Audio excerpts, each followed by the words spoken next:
പ്രതീക്ഷിക്കുകയാണ്. കമൽ കൂടി നമുക്കൊപ്പം തുടരുന്നുണ്ട്. കമൽ, ഈ ക്യാമ്പുകളിൽ എത്രയോ അധികം ആളുകൾ, ആയിരക്കണക്കിന് ആളുകൾ പല ക്യാമ്പുകളിലായി താമസിക്കുന്നുണ്ട്. അവർക്ക് വേണ്ട അവശ്യ വസ്തുക്കൾ, വസ്ത്രം, മരുന്ന്, ഭക്ഷണം തുടങ്ങിയവ അവിടേക്ക് എത്തുന്നുണ്ടോ?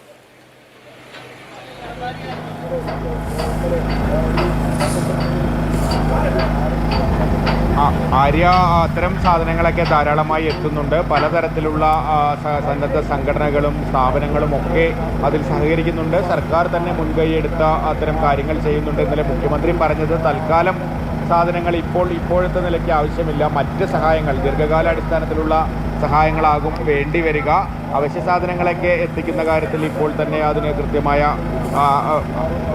സംവിധാനങ്ങൾ ഒരുക്കിയിട്ടുണ്ട്. പക്ഷേ മുന്നോട്ട് പോകുമ്പോൾ വലിയ രീതിയിലുള്ള സഹായങ്ങൾ വേണ്ടിവരും. അതുകൊണ്ടാണ് മുഖ്യമന്ത്രിയുടെ ദുരിതാശ്വാസ നിധിയിലേക്ക് കൂടുതൽ സഹായങ്ങൾ എത്തിക്കാൻ ആവശ്യപ്പെടുന്നത്. കാരണം പുനരധിവാസം ഉൾപ്പെടെയുള്ള കാര്യങ്ങൾ, ഈ പ്രദേശത്തിൻ്റെ പുനർനിർമ്മാണം ഉൾപ്പെടെയുള്ള കാര്യങ്ങളൊക്കെ ഭാവിയിൽ ചെയ്യേണ്ടി വരും.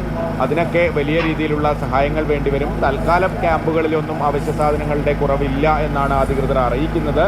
പക്ഷേ എങ്കിൽ കൂടിയും ചുരം കയറി പല സഹായങ്ങളും എത്തുന്നുണ്ട് ക്യാമ്പിലേക്കും അതുപോലെ കലക്ട്രേറ്റിലേക്കുമൊക്കെ. അത് പിന്നീട് എല്ലാവർക്കും കൃത്യമായി എത്തുന്ന രീതിയിലൊക്കെ നൽകേണ്ടതുണ്ട്. അതിനുവേണ്ട സംവിധാനങ്ങൾ ഒരുക്കാൻ ജില്ലാ ഭരണകൂടവും ശ്രമിക്കുന്നുണ്ട്. എന്തായാലും ഇപ്പോൾ അത്തരത്തിലുള്ള ഒരു പ്രതിസന്ധിയില്ല. ക്യാമ്പിൽ ഉള്ളവരെ സംബന്ധിച്ചിടത്തോളം അവരുടെ ഉറ്റവർ എവിടെയെന്ന് അറിയില്ല.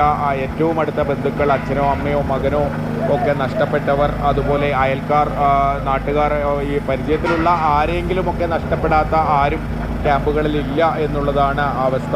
അതാണ് അവരുടെ മാനസികമായി നേരിടുന്ന പ്രശ്നം ആണ് ഏറ്റവും വലിയ വെല്ലുവിളി. എന്തായാലും എല്ലാ സംവിധാനങ്ങളും ഉണർന്ന് തന്നെ പ്രവർത്തിക്കുന്നു. സൈന്യവും സംസ്ഥാന സർക്കാരിൻ്റെ എല്ലാ സംവിധാനങ്ങളും വളരെ സജീവമായ രീതിയിൽ തന്നെ ഈ ദുരന്തത്തെ നേരിട്ട് കൊണ്ടിരിക്കുന്നു. മന്ത്രിമാർ ജില്ലയിൽ ക്യാമ്പ് ചെയ്ത് പ്രവർത്തനങ്ങൾക്ക് നേതൃത്വം നൽകുന്നു. ഇന്ന് മുഖ്യമന്ത്രി നേരിട്ടെത്തുന്നു. അദ്ദേഹം കൽപ്പറ്റയിൽ ആദ്യം ഉദ്യോഗസ്ഥതല യോഗത്തിലും പിന്നീട് സർവകക്ഷി യോഗത്തിലും പങ്കെടുക്കും. ചൂരൽമലയിലേക്ക് അദ്ദേഹം വരുന്നതിനെക്കുറിച്ച് കൃത്യമായൊരു ഷെഡ്യൂൾ നമുക്ക് ലഭിച്ചിട്ടില്ല. രാഹുൽ ഗാന്ധിയും പ്രിയങ്ക ഗാന്ധിയും ഉച്ചയോടാണ് എത്തുക. അവരുടെ നിലവിൽ ലഭിച്ചിട്ടുള്ള ഷെഡ്യൂൾ അനുസരിച്ച് അവർ ക്യാമ്പുകളും ആശുപത്രികളുമാണ് സന്ദർശിക്കുന്നത്. ദുരന്ത സ്ഥലത്തേക്ക് അവർ എത്തുന്നതായി നമുക്ക് ലഭ്യമായ ഷെഡ്യൂൾ അനുസരിച്ച് അവർ ചൂരൽമലയിലേക്കോ എത്തുന്നില്ല. അവർ മേപ്പാടിയിലെ ക്യാമ്പുകളും ആശുപത്രികളുമാണ് സന്ദർശിക്കുന്നത്. ആര്യ, ശരി, കമലാണ് വിവരങ്ങൾ നൽകിയത്. കമൽ പറഞ്ഞതുപോലെ ഇന്ന് മുഖ്യമന്ത്രി അവിടേക്ക് എത്തുന്നുണ്ട്. രാഹുൽ ഗാന്ധിയും പ്രിയങ്ക ഗാന്ധിയും അവിടേക്ക് എത്തുന്നുണ്ട്. നിലവിൽ തന്നെ ജനപ്രതിനിധികളൊക്കെ അവിടെയുണ്ട്.